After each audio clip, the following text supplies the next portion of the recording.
காய்கறி பழங்கள். காய்கறிகள் மற்றும் பழங்களிலுள்ள போலிக் ஆசிட் மூளையின் கொழுப்பு அமிலத்தை சுரக்கச் செய்து மூளையை உறுதியாக்குகிறது. பருப்பு வகைகள்.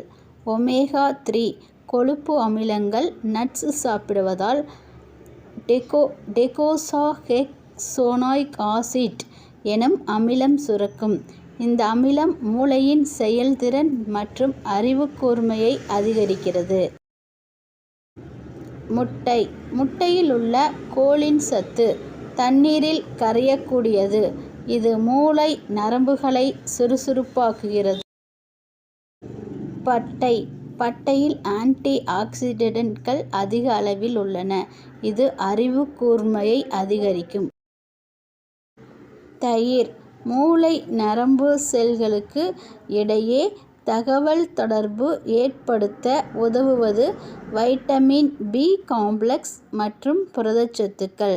இவை இரண்டும் யோகர்ட் என்னும் கெட்டி தயிரில் உள்ளது. முழு தானியங்கள். முழு தானியங்கள் மூளையின் இரத்த ஓட்டத்தையும் அதிகரிக்கிறது. இதனால் அறிவுக்கூர்மை நினைவுத்திறன் அதிகரிக்கின்றன. மீன். வஞ்சிரம் நெத்திலி மீன்களை சாப்பிடுவதன் மூலமாக ஒமேகா-3 கொழுப்பு அமிலத்தை அதிக அளவு பெற முடியும்.